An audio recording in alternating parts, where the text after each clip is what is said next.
welcome. Seated before you are three legends of our industry. All three are members of the IAAPA Hall of Fame, and all three are TEA Thea Award recipients for Lifetime Achievement. Together, these three speak from almost a century and a half of experience and wisdom, and they're here today to talk with all of us about the future, about planning in uncertain times. I'm Bob Rogers with BRC Imagiation Arts, and today, on behalf of IAAPA and the TEA, I am your moderator. I'm going to ask each of our industry legends to make a brief opening statement. We're going to do this a little differently than most of these things are done. Each of them will make a brief opening statement, and then after that, we're going to go to questions. I have some killer questions here that I've thought up, and I'm sure you'll be thinking of some too. I turn first to the Sorcerer's Apprentice, to Marty Sklar. Of the 10 major Disney theme parks built to date, Marty has participated in the opening of all 10. He joined the Disney staff in 1955, just before the opening day of Disneyland, and he was at that time the creator and editor of the Disneyland News, the newspaper of Main Street. A lot of us worked our way up through the ranks. Marty wrote his way up through the ranks, eventually writing speeches and stockholder communications for Walt and Roy Disney.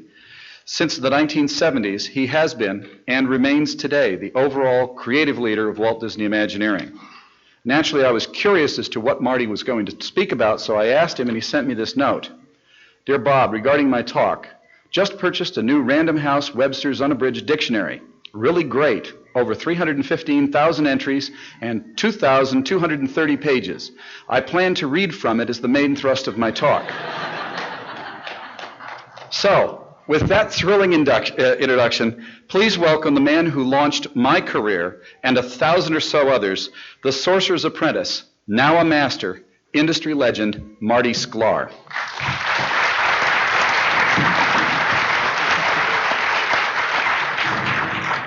Thank you, Robert. And if you could see this, you could see that Bob just took the opening paragraphs of my speech.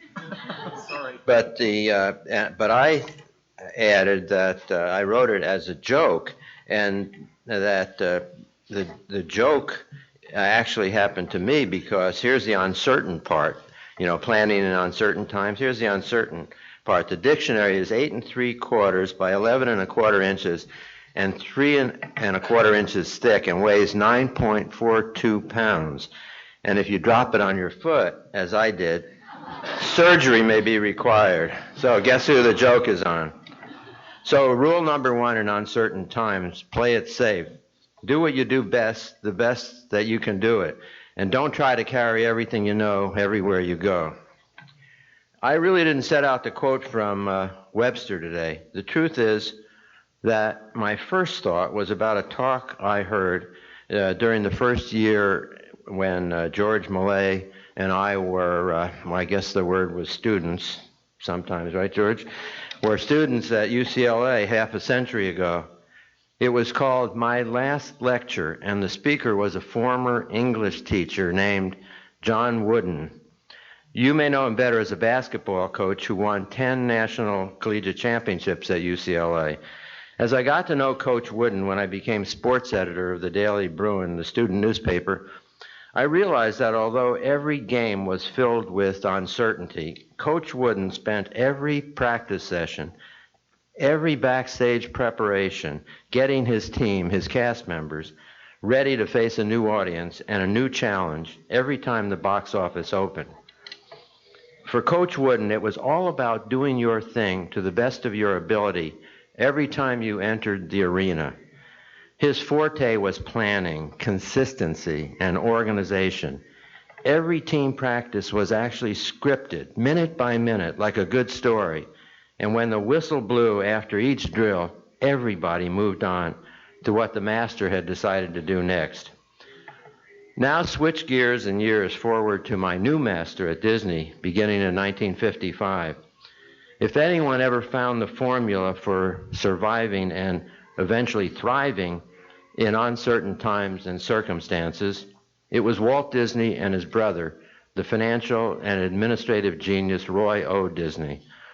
Walt survived an incredible array of naysayers, from those in the heart of the 1930s Depression who said no one would sit through a feature-length animated cartoon, to the legions when amusement parks were dying in the 1950s who said a new concept based on stories would be dead on arrival, especially if it was beautifully landscaped and had a permanent staff.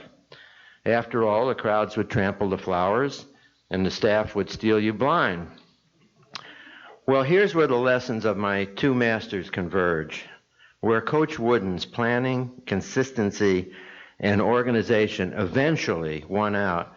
By the way, it wasn't until his 17th year at UCLA that he won the first of those 10 championships.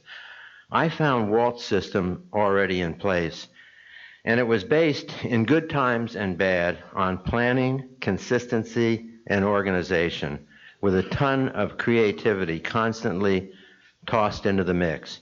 Read Buzz Price's book, Walt's Revolution, to understand what went on behind the scenes in Walt's world. My colleague John Hench, who is 95 and still works every day, by the way, he designed Space Mountain and Spaceship Earth, and also he's got a new book out which should be required reading in our business. It's from Disney Editions and it's called, appropriately, Designing Disney. John has characterized Walt's consistency and organization through all times. At Imagineering, John says, we were all like hungry dogs on a leash. Some of us who were really trusted could wander far to the east and far to the west to explore new fields. But others had a very short leash and had to stick to what they knew and what the master knew they could do. But when the master decided he was going north, all of the leashes received a very strong tug. Believe me, if you went south, you quickly were cut loose from the pack. Everybody went north when Walt decided what direction he was going. So what kind of planning would Walt Disney do in uncertain times? I must admit to approaching this question with great trepidation. First, because even though I had the privilege of writing many words for Walt for film and special projects and annual reports for 10 years, it took me all of 3 days to abandon what many at Disney were guilty of for years after Walt died, the, quote, what would Walt have done, unquote, paralysis. And second, we are in the presence of the slim and trim version of Harrison Price, who was so close to Walt that he was once told by the master, quote, you're too fat to fly on my airplane. Right, Slim? True. Nevertheless, here are a few thoughts. First, be optimistic. Walt Disney was the eternal optimist, and that came through loud and clear to all of us. Top-down belief that your business can and will be better tomorrow can carry an organization a long, long way. And if you are not positive, who will be? Second, I always believed that one of Walt's great strengths was having one foot in the past and one foot in the future. Here's how I interpret this today. If it's working for you, if it ain't broke, don't try to fix it. Keep on doing what works. But at the same time, look down the road, 3 years and 5 years. Hire the Buzz Prices of our world to help you get ready for that future world. Walt knew that the great dynamic in our lives is change. You can't stop it, but you can try to understand what's coming and how it will affect your business or profession. No question, Walt would have had one foot in the future in any times, planning ahead for where he and the world was going. And by the way, about that one foot in the past, Walt loved the nostalgic, but the point is, if it's working for you, don't listen to the been there, done that critics. As George Lucas once told me, quote, don't avoid the cliches. They are cliches because they work. Third, in his planning for the future, Walt Disney would definitely be planning to raise the bar.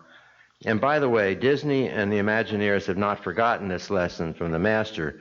While you're in Orlando, I hope you will all experience Mission Space in Epcot and Donald Duck's return to stardom in Mickey's PhilharMagic, a truly magical 3D show in the Magic Kingdom.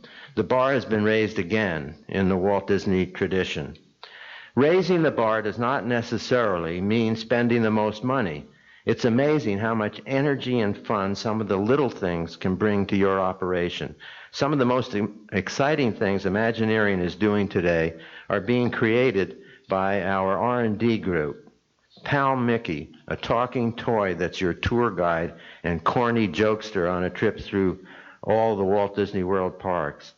The Stitch character, interactive telephone introduced at Disneyland that won the Themed Entertainment Association Thea Award this year for innovation. And Lucky the Dinosaur, a 9-foot-tall walk-around character who Time magazine just called a roving roboraptor and, best of all for us, quote, one of the coolest inventions of 2003. So, ladies and gentlemen, here's how I come out in planning anything. In our business, if it ain't fun, don't bother. As that great Disney master once told me when I complained that the ideas discussed in a meeting were not fun, quote, what the hell do you think it's all about, Marty? Like Buzz Price on Walt Disney's Airplane, I was a quick study. Thank you.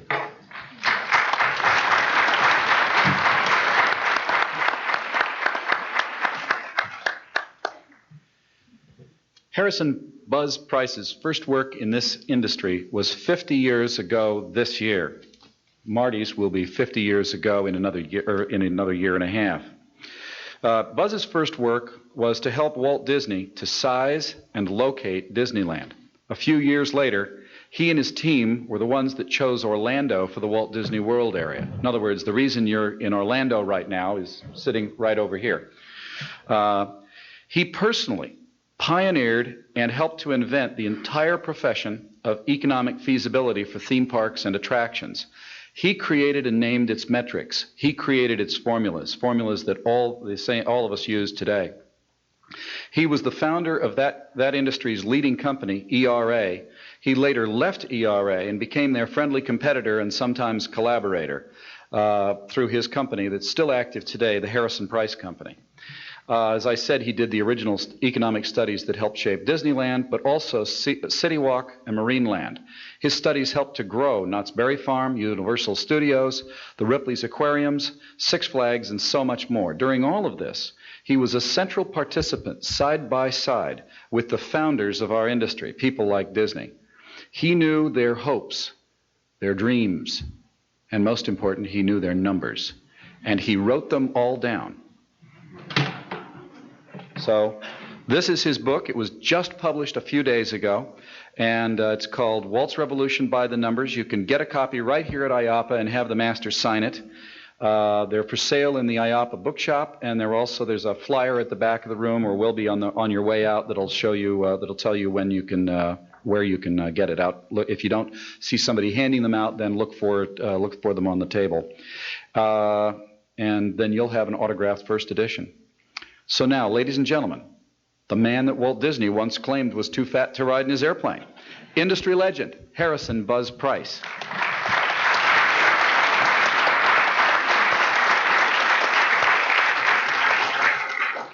Thank you, Robert, and the nice pitch on my book, and I'll promise to go on a diet right away. This panel is a déjà vu.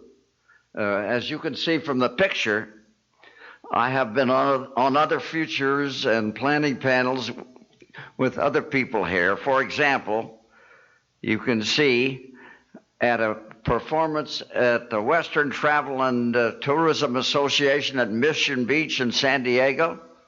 The year is 1969. The subject is the outlook for the industry in the years ahead.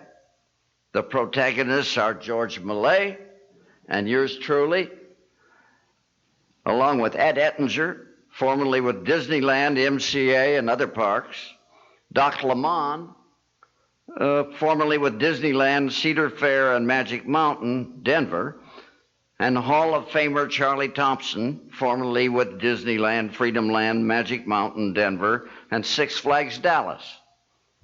We are all smiling because we know that the business is about to take off on another round of rapid expansion. The last three are going to their final reward, maybe from the strain of frequent job change. George and I are aging survivors, as you could plainly see, but nevertheless grateful that we have this present opportunity to join with you once again to consider issues of planning in uncertainty as they affect our industry. Inexorable is the word that comes to my mind. Our title, Planning in Uncertain Times, is something of an oxymoron inasmuch as all times are uncertain. It is something of a contradiction, like what Senator Everett Dixon actually once said, quote, "I am a man of fixed and unbending principles, the first of which is to be flexible at all times."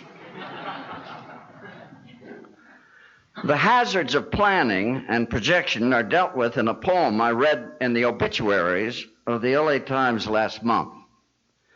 I have taken to reading obituaries as a fairly reliable planning indicator. The departed was Alan Dugan, a Pulitzer Prize-winning U.S. poet. The obit quoted one of his poems, which seems pertinent to our subject. "All planning is temporal. All art is lost. Go to Egypt. Go look at the Sphinx. It is falling apart. He sits on water in the desert, and the water table shifts. He has lost his toes to the sandblasts of the Saharan winds of a mere few thousand years. The Mamelukes shot up his face because they were musketeers. The British stole his beard because they were imperialist thieves. It is in the cellar of the British Museum where the Athenians lost their marbles." I think that the point the poet is making may have been that short-term projections are more apt to be on target.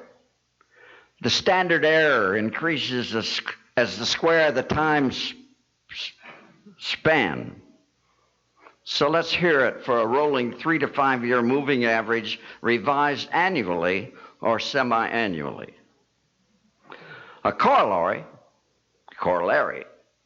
the primary error in planning is to assume that what has been transpiring will continue in the future with modest secular reconfiguration.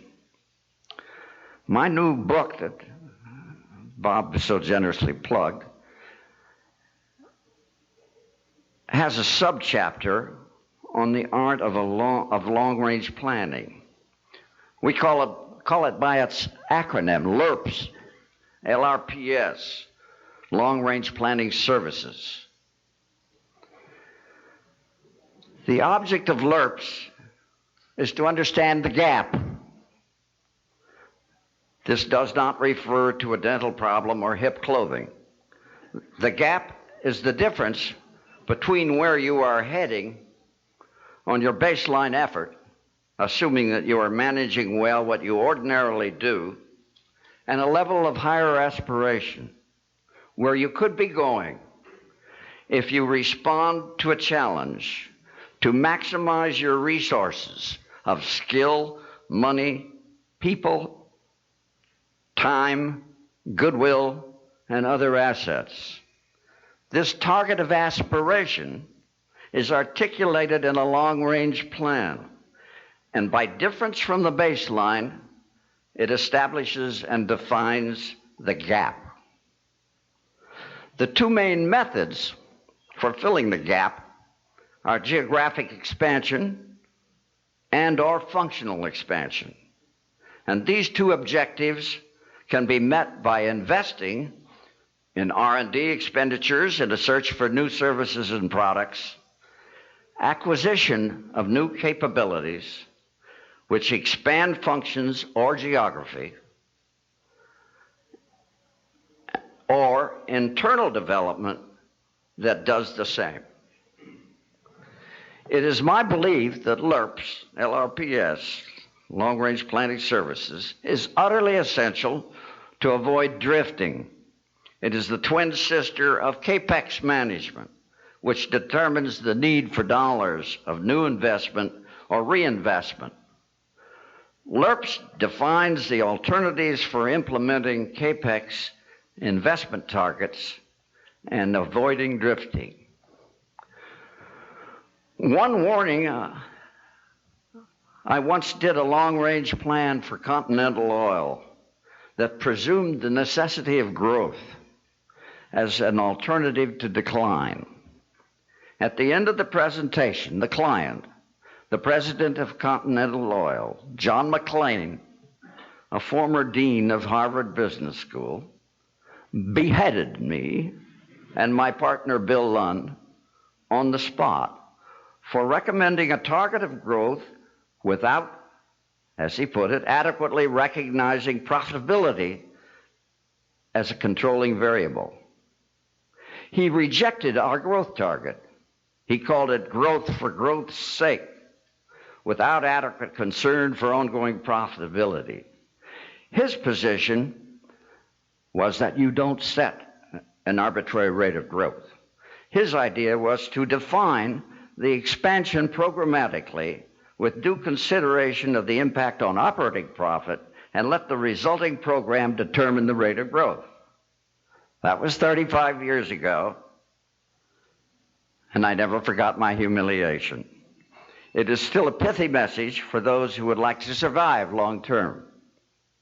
Summarizing, first, keep your projections on a fairly short-term time span and revise them semi-annually. Second, assume that what has been happening is most likely to change. Modeling the future based on the past is fraught with peril. Third, don't forget to consider carefully impacts on profitability, especially when taking on high leverage. Fast growth stimulated by high leverage usually has a built-in risk. Don't walk into a booby trap. Thank you.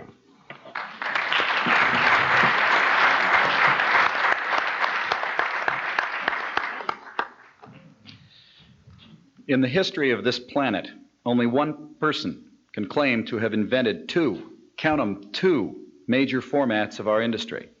In the 1960s, he was the bright young genius who invented the modern marine park when he created the first SeaWorld. A decade later, while building the third SeaWorld here in Florida, he got into a budget fight with his own board of directors, and in a fit of anger, he quit. Unfazed, he went up the street and invented the modern water park by building Wet 'n Wild, the world's first high-action water slide swim park. That makes two major venue categories of our industry, both invented by one man. But his biggest success may have been his heroic and ultimately triumphant fight with cancer. Ladies and gentlemen, this year's recipient of the TEA's Thea Award for Lifetime Achievement, industry legend, George Millay.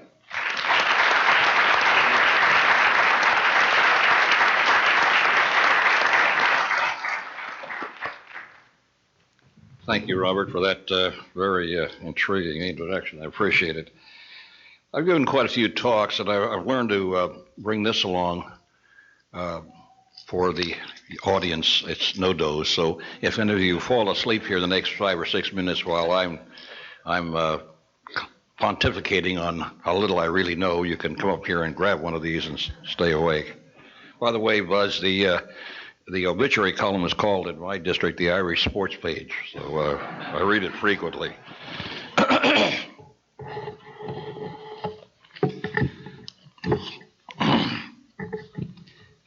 If what I have to say today and what I propose here is at this assembly sounds confusing, disoriented, and inchoate, it's probably because the speaker, besides being long in the tooth, has always been confused, disoriented, and inchoate. When my wife, Ann, asked what I was going to talk about, I mumbled, "They want to know about the future." She replied, "Oh, they want you to adumbrate. They want adumbration from you." I said, "Huh?" She said, project, visualize, try to create a future for the industry.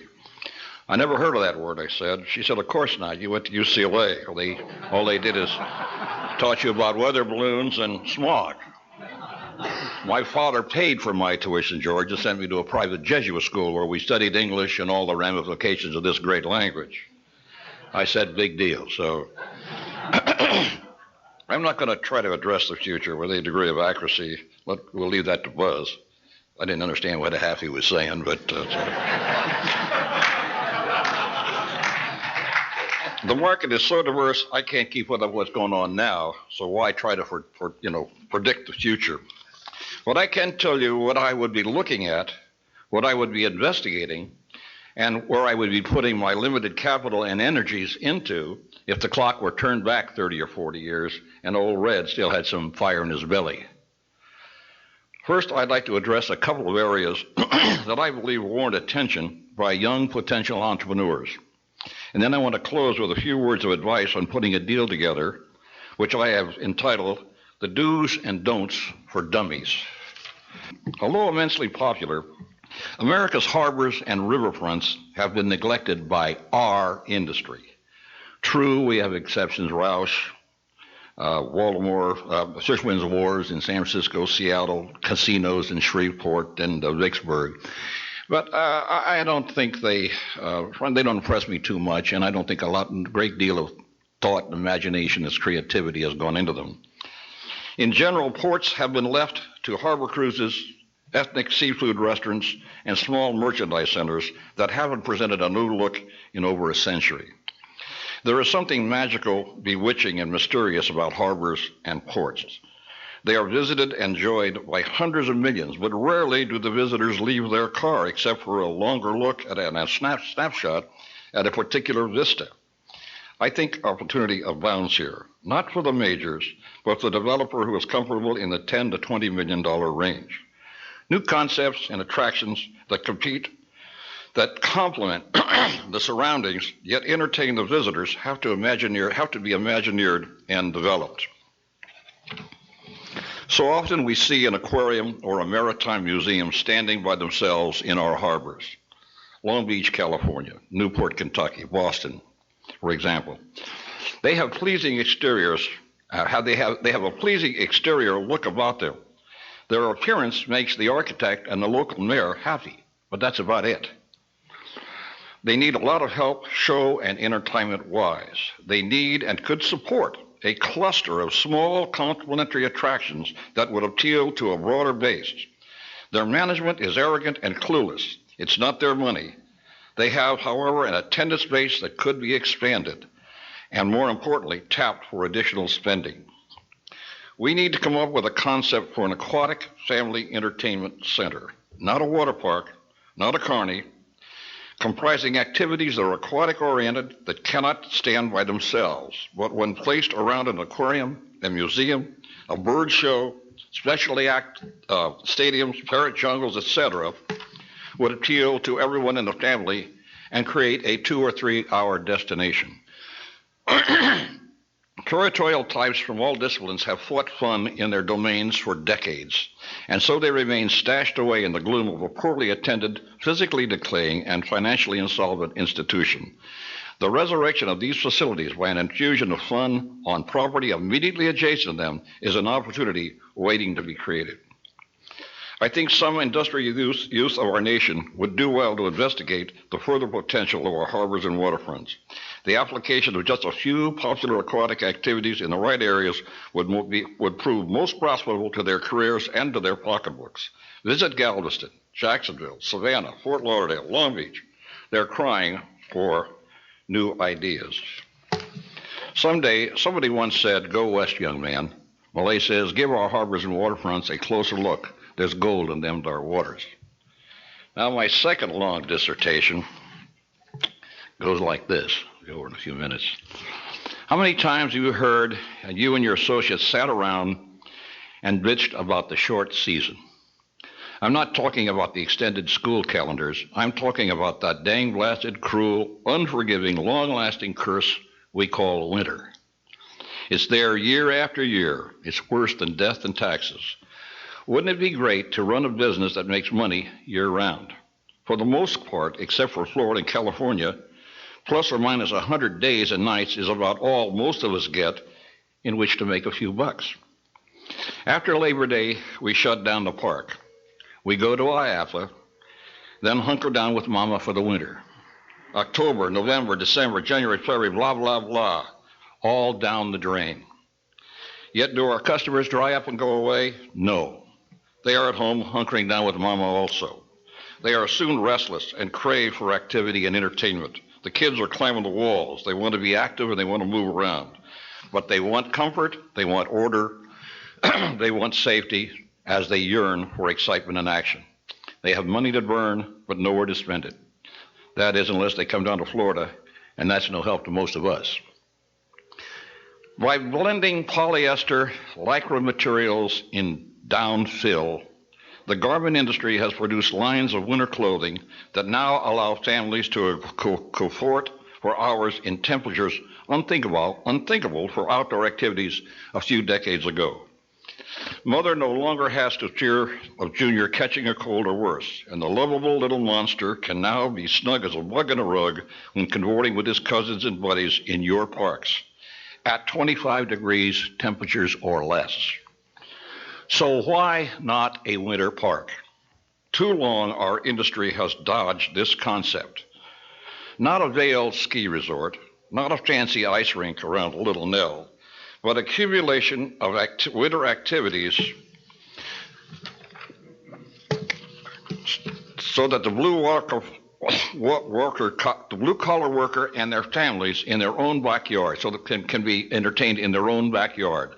Boston, Cleveland, Toronto, Montreal, Minneapolis, St. Paul. You're saying, hey, Millay, isn't this the same 80-day trip we are trying to conquer? Right on. A winter park won't stand by itself. A new species of park is needed, and I believe is coming. Our industry needs a concept that operates 110 days and nights in the summer.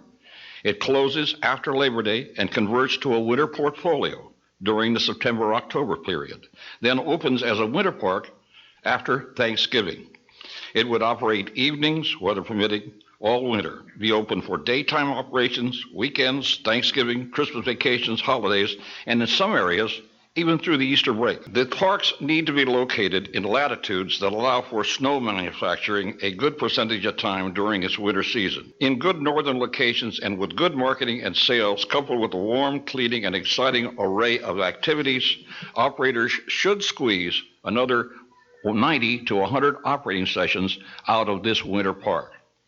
There may be a few existing parks that could be converted to a winter park.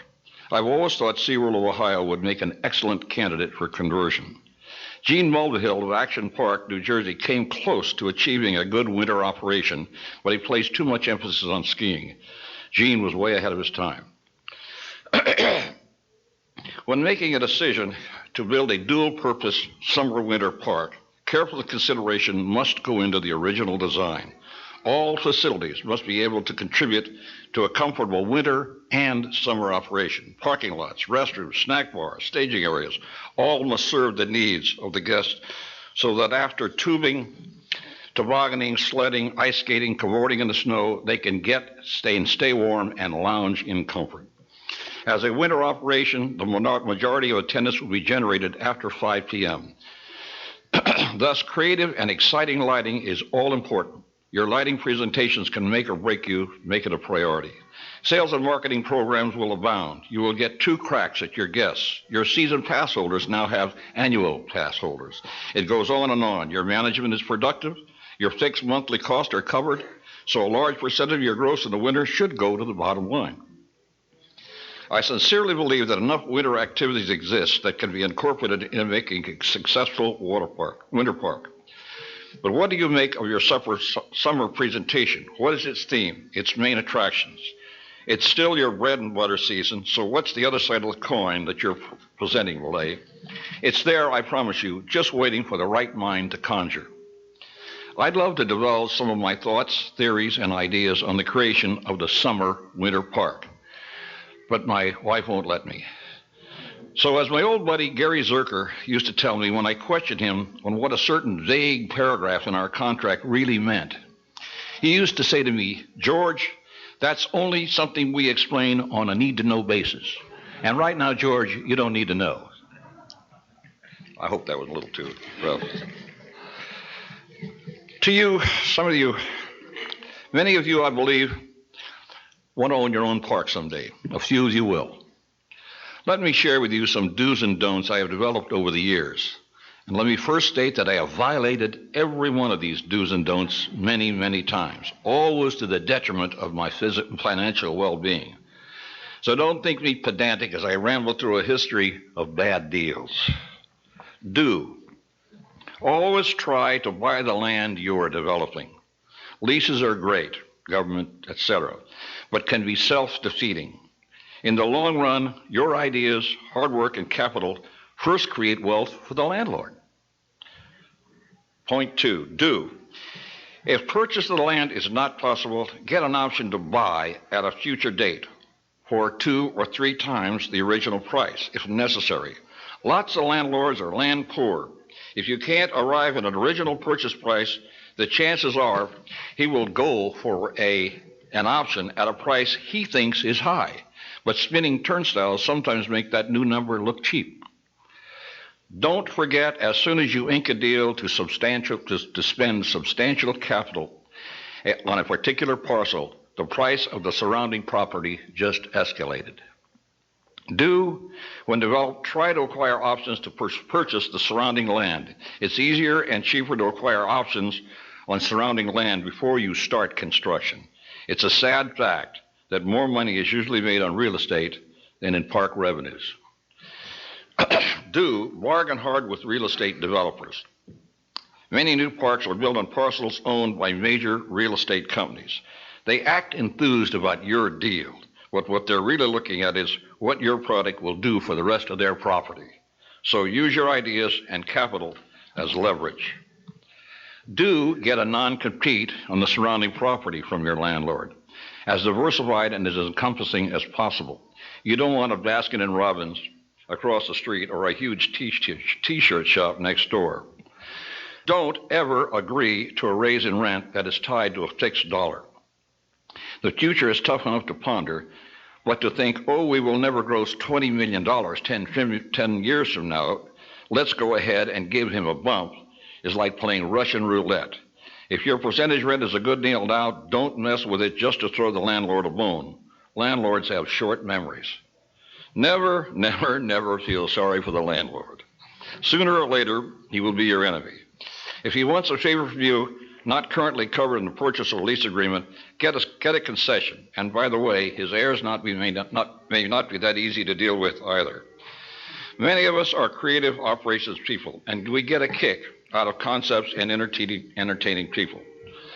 Dirt operators are sleazy. Now, I know some of you are thinking, this guy Millay makes Karl Marx look like Rush Limbaugh. But believe me, when a quid pro quo exists, take advantage of it. Give landlords no quarter. If you take a company public, don't treat stock options for your key players lightly. Frankly, I'm still puzzled as how much good they are for the entrenched founders. Use cash, bonuses, 401ks, and salary raises. Give salary raises. Giving soft stock options hasn't proved their worth to me over the years. If you are not allowed to tie these options to long-term employment agreements, forget them. Don't go public just because the market is hot and an underwriter is prodding you for your business. Some promoters are just not suited to run a public company. I have done it both ways twice. Frankly, I prefer staying private as the most satisfying approach. When you're a private, you run the company. When you're a public, accountants and lawyers have far too much to say. I know it's nice to pick up the financial section and see your company's stock listed, but you are now at the whim and the mercy of fickle security analysts. Need I say more? When forming a new venture, make every attempt to acquire investors, stockholders who are emotionally and psychologically in sync with you and your objectives. When you need capital, you get it where you can, but knowing an investor's goals are important and will save you time and money. Keeping investors happy is tough enough, but having to deal with an emotional, irrational investor whose goals are not the same as yours can be quite disturbing. Know your investors before you jump. That's about it from this corner. So I say go home, look around, snoop around, investigate, start dreaming, but don't make dreams your aim. Thank you.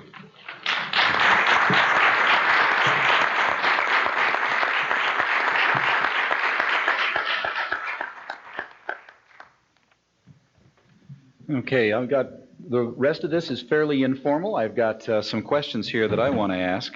And let me start by, and you don't have to answer, but we'd like to know, the first one here is, how do you define uncertain times and how do you know when you're in them?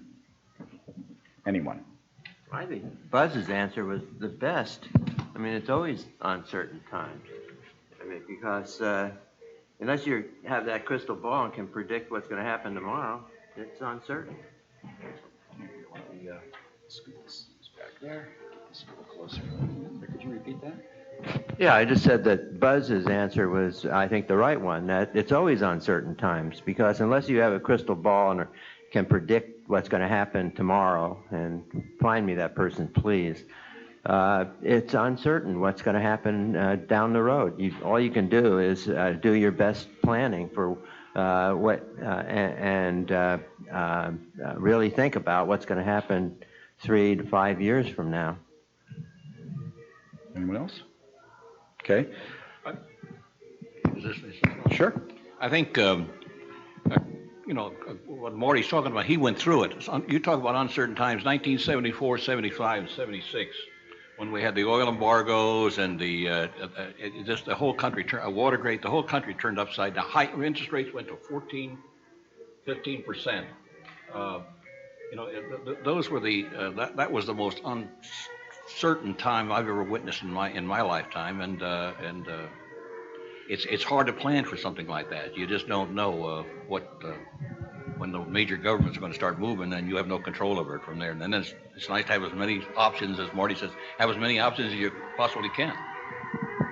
Yeah, well, that's kind of dangerous, because we tend to think that if business is good, if conditions are good, times are certain.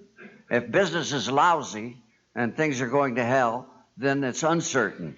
And that's a human definition that's full of pitfalls, because that isn't the way to look at it. Each of you has worked with some entrepreneurs of tremendous vision, optimism, courage, good sense, and luck.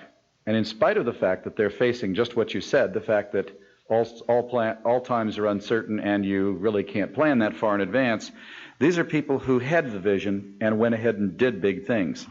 What can we learn from them about planning in uncertain times?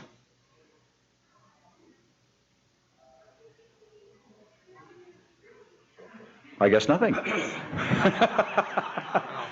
Well, I think you ought to get energetic when things are tight. You ought to look for opportunities to expand your business in the future. It's a reverse kind of curve. Prices are on acquisition are apt to be attractive. In other words, when everybody thinks it's bad times, it's a great time to plan. I think counter behavior is a primary weapon of good planning. From a creative standpoint, I think that's the best time to really develop new ideas and have them in your drawer for the time. Actually, it's the best time to build. In a down period is a great time to build, because if you have faith that the future is going to be better than the times we're in, because then if you're lucky, you have something either ready to develop, or if you're even more fortunate, you've got it under construction when the times turn. And that's happened a lot of times in our parks. I know that. What's your analysis of the attendance slump that some people are experiencing right now? What do you think's causing it, and when will it get better? Well, most of our businesses have two basically different markets. One is the tourist, and one is the resident. And so we behave. These two markets behave differently, and it opens up new ways to. For example, when we looked at 9/11, we thought that everything was going to go to hell. It didn't. What suffered the most was long-distance air-driven travel. The local resident markets actually increased in many cases because that was the option available. I think our biggest problem in the industry is pricing, and we're not staying in sync with the working bloke, and that's it's. Like, how can the average family afford? Marty, my old parks are just as expensive as yours. So, but I mean, pricing's our biggest problem. I think I'd like to be in Japan right now because Tokyo Disneyland is still setting records. But I think that's the result of having great product and really marketing your product really well. If I were writing a textbook about how to market a park, I would look at Tokyo Disneyland. It'd be the first place I'd look. They really know how to do it, and it's irrespective of economic times because they haven't been that great in Japan. But they really know who their audience is and how to reach them. And I would really, really study that. I know this is an interesting one to me. Disney's California Adventure is an example of a project planned under one set of assumptions, but which opened in a very, very different post-9/11 world. Now, considering the radical change in the market, I think the park is actually coping extremely well. But what can we learn from that oops and also from the resilient response that Disney gave to it? Well, I know something about that. I think you're nuts to build a park next to Disneyland that's half the size and charge the same amount of money.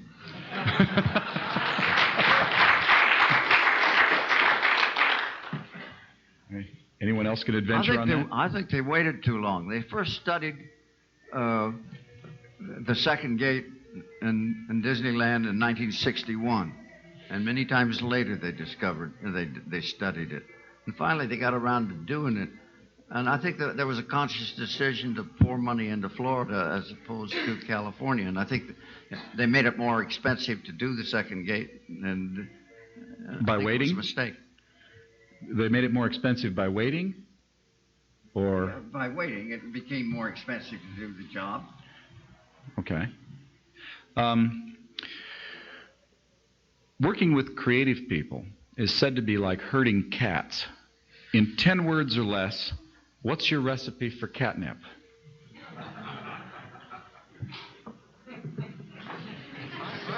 I've always enjoyed working with creative people. And for the most part, I think if you can give them a sympathetic ear and try to understand some of the problems they're working with, I've enjoyed working with creative people over the years. Some of them are nuttier than a fruitcake, but they've produced.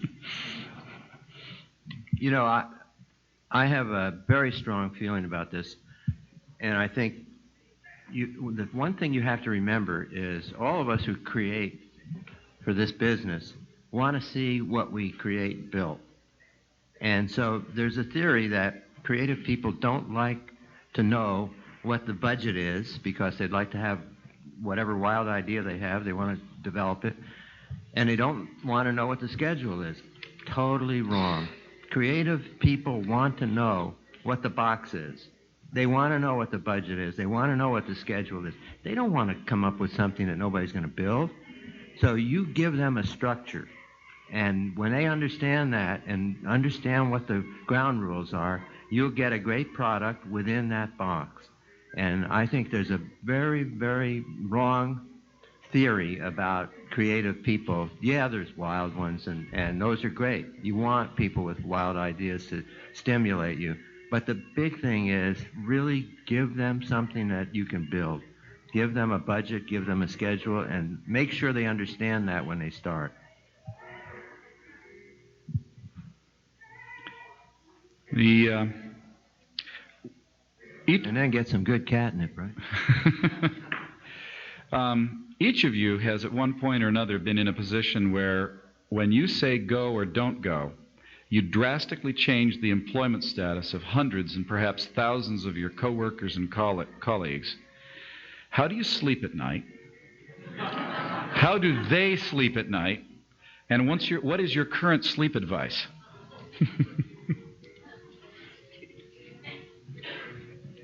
Well, we've done a lot of projects at the front end, and one of the things that saved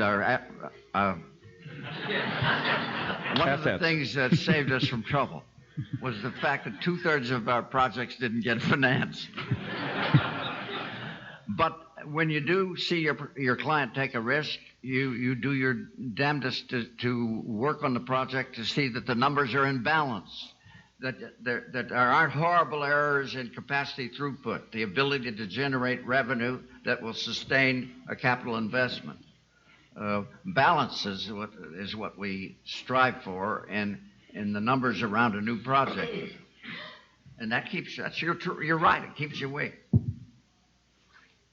Yeah, Buzz has got it. If you've got faith in your concept, if you have faith in your location, and you've got faith in your staff, then you can take the plunge and sleep fairly well at night. So I think that's the key. Have the location, have the concept, and have the people who can carry it out for you. You know, Bob, I've been at Imagineering when we had 100 people. We were starting to work on the New York World's Fair shows when we had 100 people. During Epcot, we had 3,000 people. Other times we've had everywhere from 400 when we had a certain chairman who wanted to close down the whole operation. I won't use his name, but he's still on our board, unfortunately. Ladies and gentlemen, these are career-terminating events. Remarks that you're hearing up here.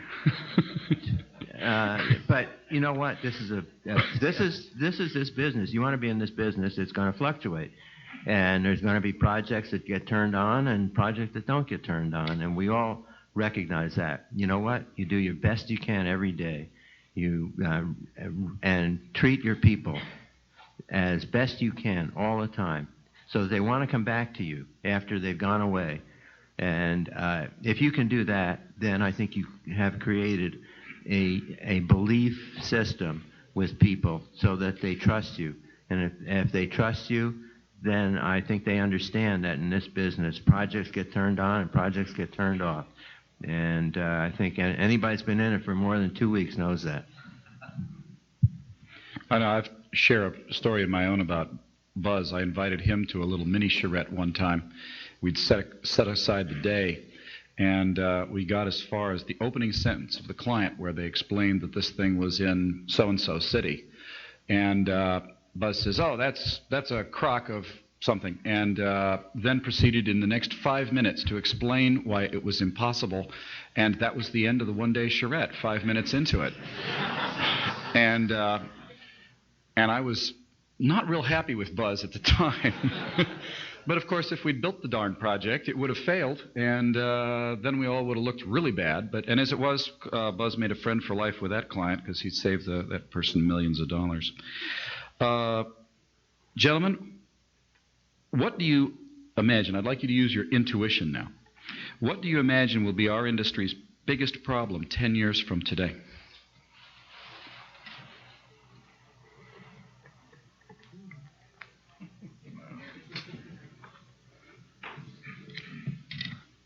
I'll try a stupid truism. Adjusting product to the changing patterns of consumer wants and expenditures. How's that?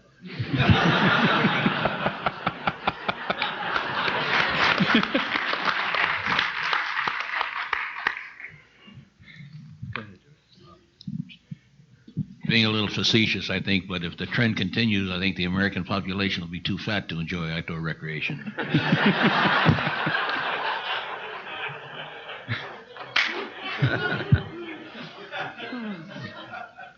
Well, I just have to repeat something I said in my opening remarks, that, you know, change is a great dynamic in all of our lives. And So I just think that anybody who thinks they could sit down now and design something that will be perfect for something 10 years from now is crazy. Look at all the new technologies that we have an opportunity to use now. And I think one of the biggest challenges is all the kids that are growing up with all these new gizmos and gadgets, and they come to our parks with all of that stuff. And how do we, for example, in our business, in the Disney business, how do we tell some of the stories that we've told before and involve people more intimately in those? How do we get them to, and I think this is a great opportunity, how do we give them an opportunity to start that experience long before they get to the park and take it home with them afterwards and continue to wanting to be involved with that particular story that they were involved with physically when they were in the park? I think that's a fabulous opportunity, and somebody's going to crack that code, and I hope it's us, but I think a lot of people are going to work on it, believe me. In just one word, oh, I'm sorry. Marty, are you saying that you just want to get a lot more merchandise in their pockets and take it home? That you guys are the masters at merchandising and sales, and you just want to expand that, right? No, I think there are many, many different ways. Of course, George, we'd love to love to do that.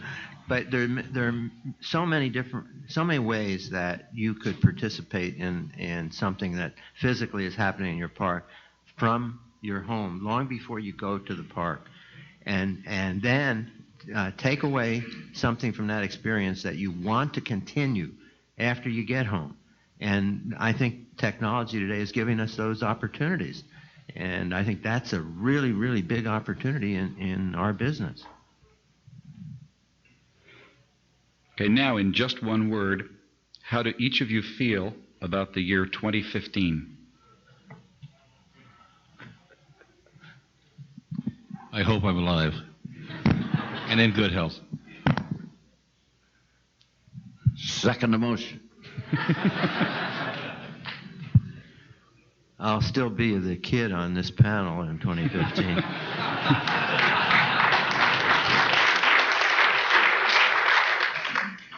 In just one word, how do you feel about the next 3 years?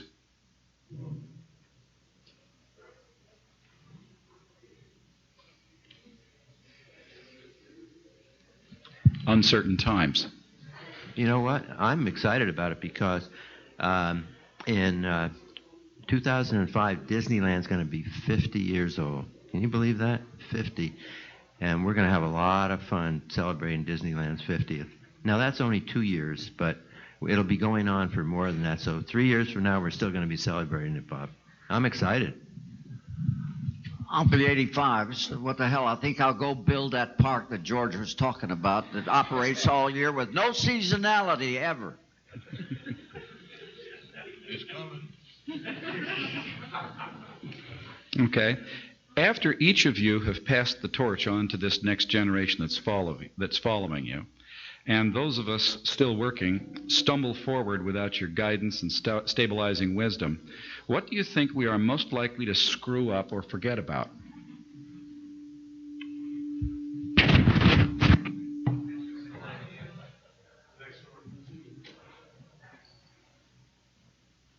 Well, the overrun will still be a problem. Audio systems. I think the entrepreneurs are disappearing from this industry, and the majority of the businesses are falling into the hands of the big majors, who we all know who they are and who we all respect in many respects. But I think the fun is going out of it, and the entrepreneurs are not around, and there's not that opportunity anymore that was around in at least my day. I don't believe. But a little too much Wall Street, a little too much money, but I don't know how much fun there's really going to be generated. Only time will tell, I guess. I think that the individual good idea, the small guy with the bright idea of doing it his way, will always prevail against there's a limit on what the big guy can do. And maybe it's a sort of a given percentage of flow that will go big, but there will always be opportunities for the small creative entrepreneur. Bob, I think that you're sitting here with one of the great risk takers in this business, George Millay, and Buzz and I had the great privilege of working with someone who absolutely believed in taking a chance and taking risks. And I think that's my hope, is that there'll still be a lot of risk takers around, people who are willing to take a chance on a new talent, people who are willing to take a chance on a new idea, and explore some of these things, as George, for example, the ones George laid out. Kind of exciting, except I'm a little worried about the winter park because I've been to Paris in the winter. However, I was in Paris. My wife and I were in Paris New Year's Eve about 3 years ago, and there were 80,000 people in Disneyland Paris that evening, and it was in the low 30s. So, people I agree with George, people want to have fun. They want to have fun all year round.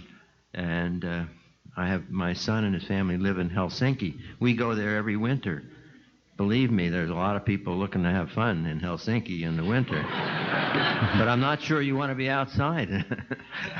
But I hope we never lose the risk takers in this business, because they're the ones that have made it work and really been the change agents.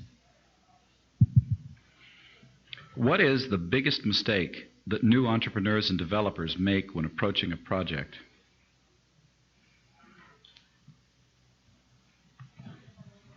Well, a common mistake is trying to do it with mirrors and excess leverage and getting over your head.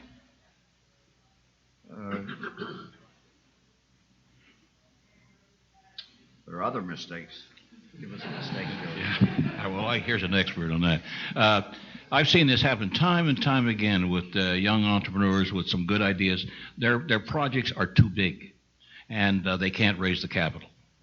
Banks, venture capital companies, sophisticated investors are not going to come up with the tens and 20s and hundreds of millions of dollars that some of these new projects are costing. Start small and then grow. And that's one of the problems that I'd like to say to Marty, that of the individual entrepreneur today, it's getting more difficult. First of all, it's getting more expensive to get into the outdoor recreation business. We all know that. And number two, it's getting harder to find people, because I think there's not the trust in this country that was 30, 40 years ago. We've seen the excesses of Wall Street. We've seen the excesses of the insurance industry, the savings and loan industry, and I don't seem to think. I think the average person now is a little more not as willing to gamble his money on a new venture. So I think they are out there, and our people want to do things, but usually their projects are too big for a first start, and they'd be much better off starting at a much lower level, making that work, and then graduate up.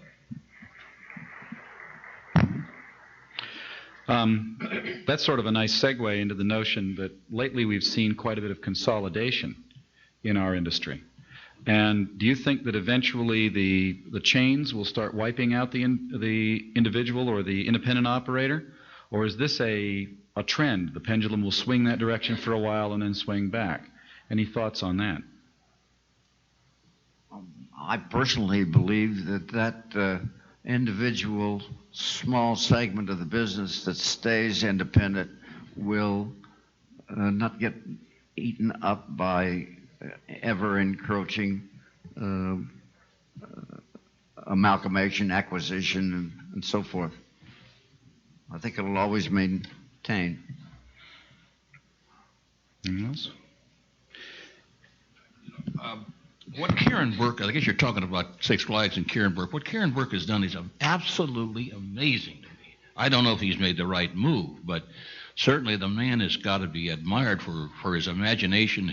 This is outside of Disney and Universal. This is the first man who really has brought Wall Street to the outdoor recreation, and he's used Wall Street to become a big factor in the outdoor recreation business.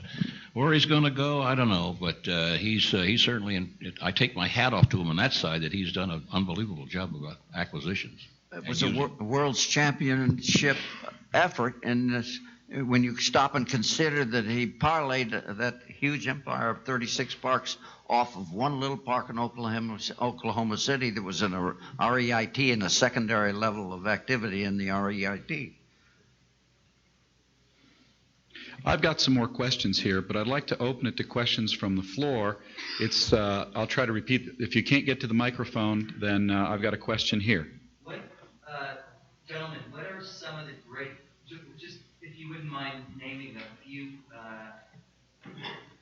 ideas that you've seen or thought of for an entrepreneur to steal market share from his competitors in a town? Let's just say, for example, use any town, but it doesn't matter. But let's say Las Vegas, where the competition is really intense. And the question is, how can an entrepreneur steal market share from tough competition within a region, within a market?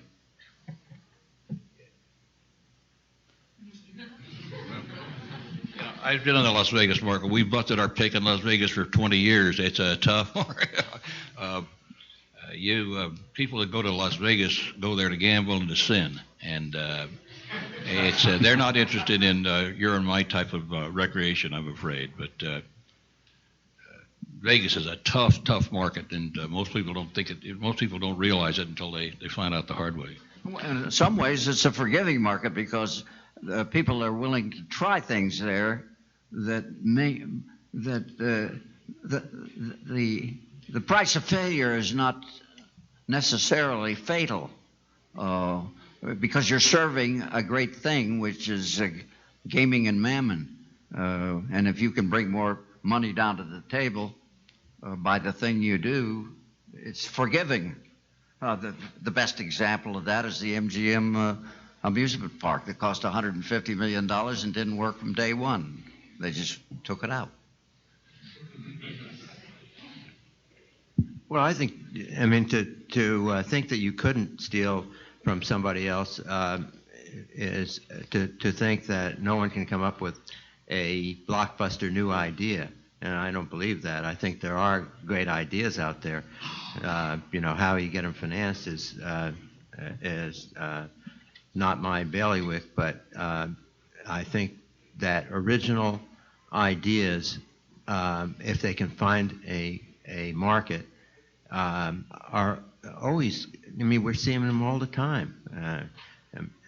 To think that no one's going to come up with an original new idea that somebody wants to build, I think is ridiculous. I think it'll happen, and it'll happen over and over again. Hopefully, if you're looking for someone to finance it, I hope you find it if you have a great new idea.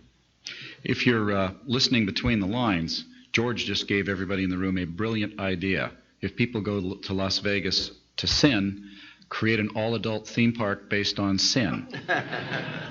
It's a revolutionary idea. Next question. No simulator, please.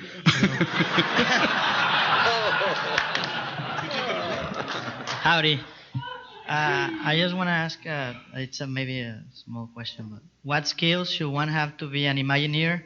What tools or equipment do you need to do that? And where do you get investors when you don't have money? Where is the most effective place to get them? He said it into the microphone, so I don't need to repeat it. Repeat it. Oh, okay, you want to repeat it. Where do you get investors when you don't have money? And how do you become an Imagineer? What skills do you need to be an Imagineer? Is that about right? What tools, what skills? Well, I'll take that part of the question. Let George or Buzz answer the other part. I get many letters. I constantly get letters from kids who want to be Imagineers, and I always tell them the same thing. Learn as much as you can about as many things as you can, because you'll never know when something that you thought was obscure and not in the line of what you thought you wanted to do with your life is going to pay off in the future.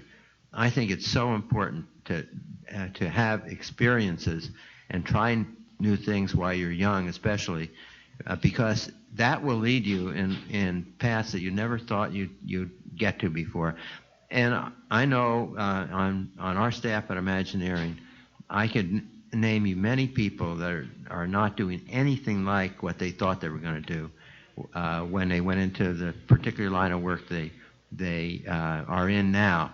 And I think it's because they were well-rounded and they explored a lot of different things. It was a reason they're able to do what they do now. Part of that question is that chasing money for a venture is one of the great creative marketing jobs. And we all know of examples where great accomplishments resulted. The first job I ever worked on was an $18 million job in which there was $2 million of real equity. It was a park you know something about.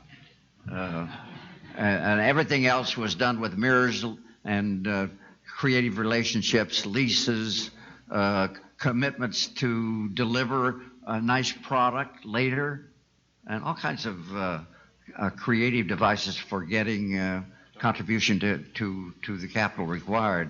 But it's an art form, and there is no one-liner that says how you do it. Nick Winslow, you had your hand up. We're seeing the graying or the aging of America. These seniors have more money and more leisure time than any emerging group in history.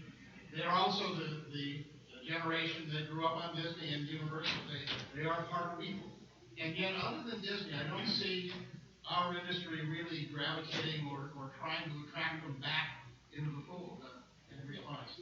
The question was, as baby boomers who grew up on Disney now becomes older and toward retirement, what are we doing as an industry to attract and welcome those people in? You know, I'll tell you one thing that Disney is doing. You've seen the ads, I think, called Magical Gatherings. And what we found with the cruise ships is that multi-generations want to do things together. The grandparents want to do things with their children and their grandchildren. And giving them that opportunity is what the Walt Disney World program, the Magical Gatherings, is all about, trying to take advantage of the fact that the seniors want to do things together and separately, even while they're together. So giving them that opportunity is a big challenge, but if it works, as it has with the Disney cruise ships, it's a huge potential business. Is that gentleman Nick Winslow I used to know? That's him. The poor devil used to work for you? Oh, my goodness. Hello, Nick. How are you? You know, it's funny you brought that up because I was just discussing with Mr. Black, who's the general manager of Wet Wild over here on International Drive, just yesterday, what the future of that park. And it's funny, Mike, you'll recall, I think he's sitting out there, that I told you that the population is graying and we've got to start getting away from thrill rides and think of type of activities that the seniors will enjoy. And I think you'll remember that, Mike. Herb Hansen. How do you decide what's the best idea? Do you have marketing people telling you what people want? Or do you go with the idea that you know people don't know this? The question is, how do you decide what's the best idea? Do you allow the marketing people to tell you what people want?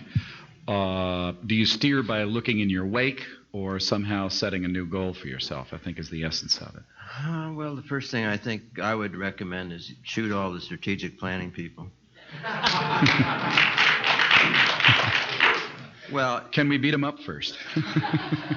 I know in the Disney business, there's so many different people who have their opinion about what should be done and how it should be sold to the public and what we should do next, etc. You know, and I just answer your question from a creative standpoint. You try to come up with the best damn idea you know how to do, and hopefully it gets through all the channels that all of us have to go through to get something funded.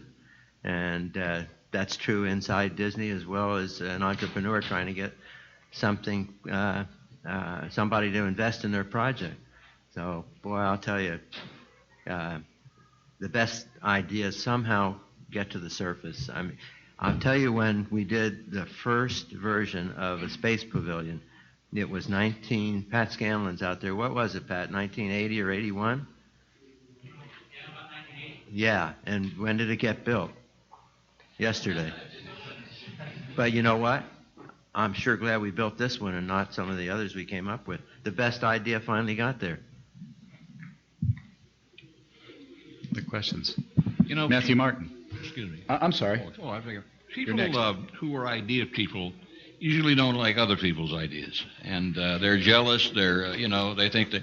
So I think you have to keep yourself open to other folks' ideas, but you have to have confidence in yourself that you know what the public wants. I think that's the key, is taking a look at the 10 people walk into your park. Every one of those 10 people have a different thought of what's fun. And you've got to try to weave and supply that as the years go by.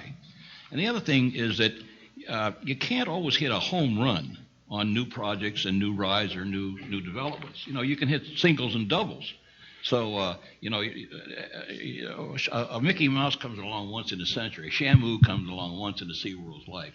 But you can also have other activities that aren't quite as popular as that, but still fulfill a demand and create a pleasurable outing. So, I think George's point is very well taken.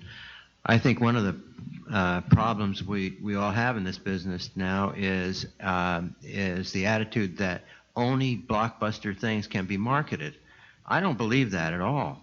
And some of the little things that I mentioned earlier that we're doing are an attempt to really explore that and find out whether we can create the magic that people want to come and see with little things that don't cost $100 million, and I think we can see it happening. Lucky the dinosaur walked out in Disney's California Adventure, and boy, nobody wanted to leave, especially when the helicopter flew over and he looked up to see the helicopter, and people said, that thing is alive. People talk about that. And what is the most important thing in our business? It's word of mouth. What do people say about your business? What do they say about the magic that you're creating? And you get the word of mouth going, and even if it's a little thing, believe me, people will want to know about it. Matthew Martin. So I have a question that's tied to that. It's sort of multi-pronged. We're in the business as attraction designers, coming up with these fabulous ideas at this point. As you say, taking the magic in microcosm to other venues, we can come up with these devastatingly fantastic creative ideas in repressed markets that have never seen attractions before.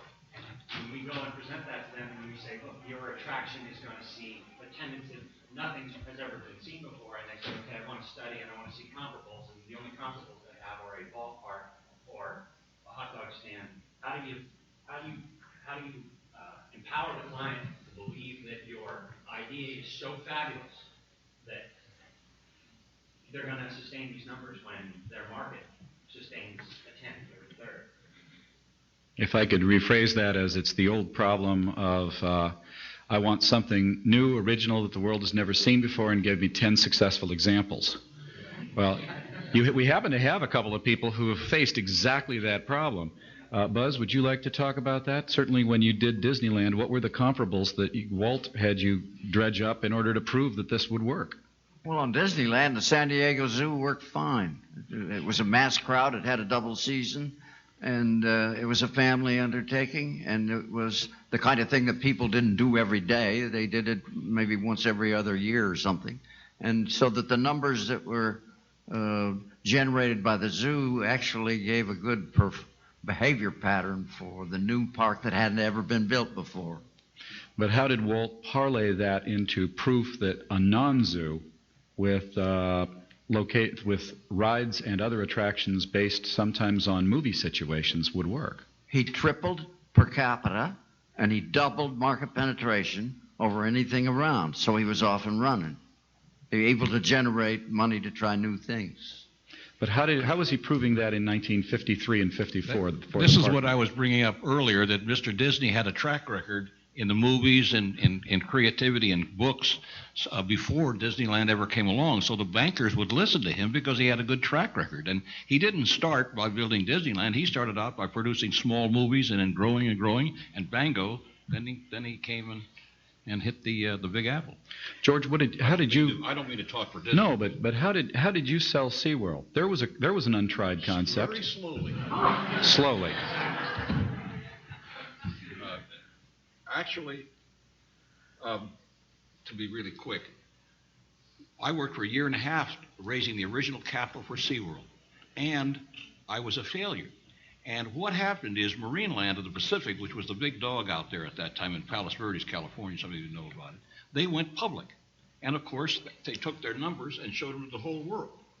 And as soon as I got a hold of that prospectus, the money fell in place within 90 days. We had venture capital companies, we had savings and loans, et cetera. Now, we had quite a few millions of dollars already raised, but we couldn't get over the hump, and I don't know if we would have ever gone over the hump if Marineland hadn't have gone public. So that's, luck, I guess. Marty? There's a great story in Buzz's book, which I'd heard a number of times before, but he can tell you about going to, maybe it was an IAAPA meeting in Chicago, and reviewing the idea for Disneyland that Walt had with the top amusement park operators of the time. And what did they say, Buzz? They said, tell your boss to leave this difficult business to people that know what they're doing and to save his money.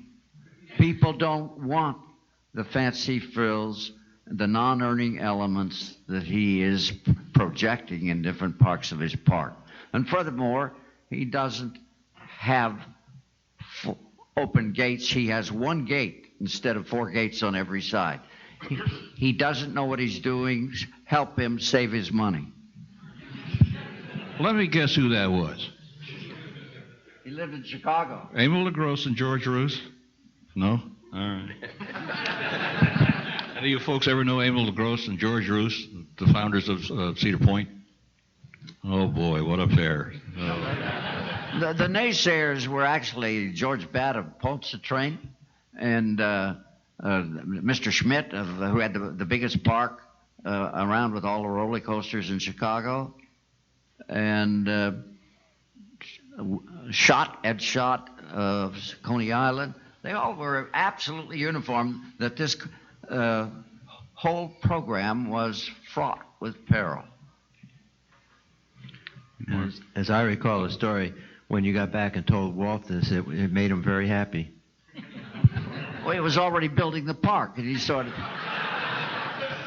he immediately hired 2 of the guys that we had been interviewing as consultants, George Whitney and Ed Schott.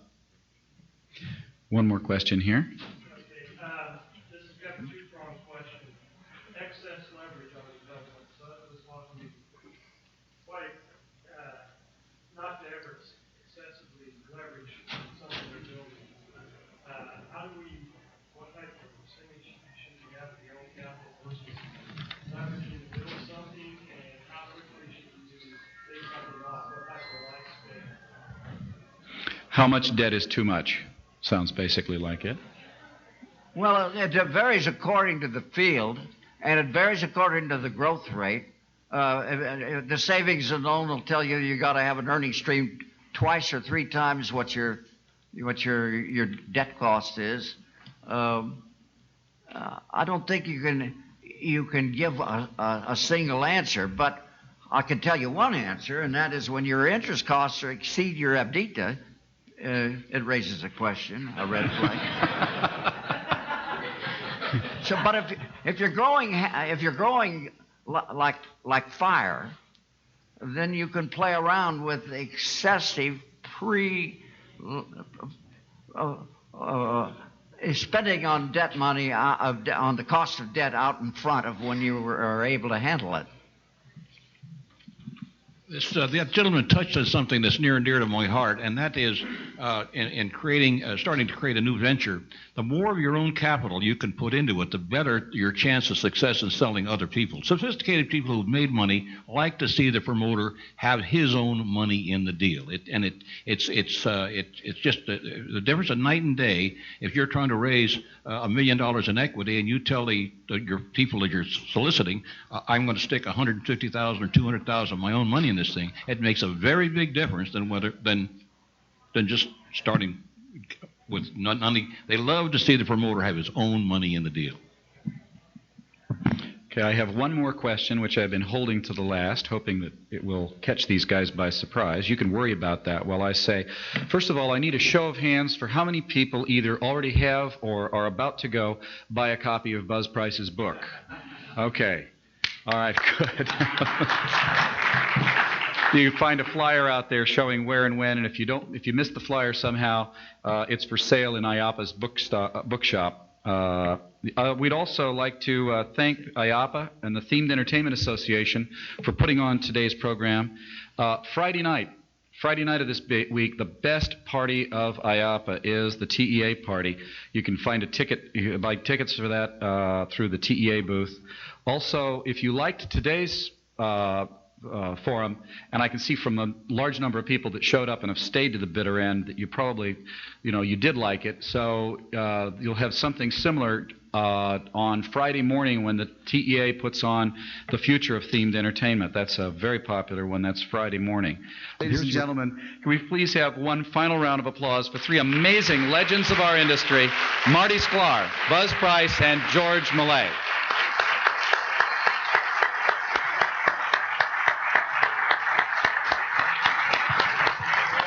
And how about a round of applause for our moderator, Bob Rogers?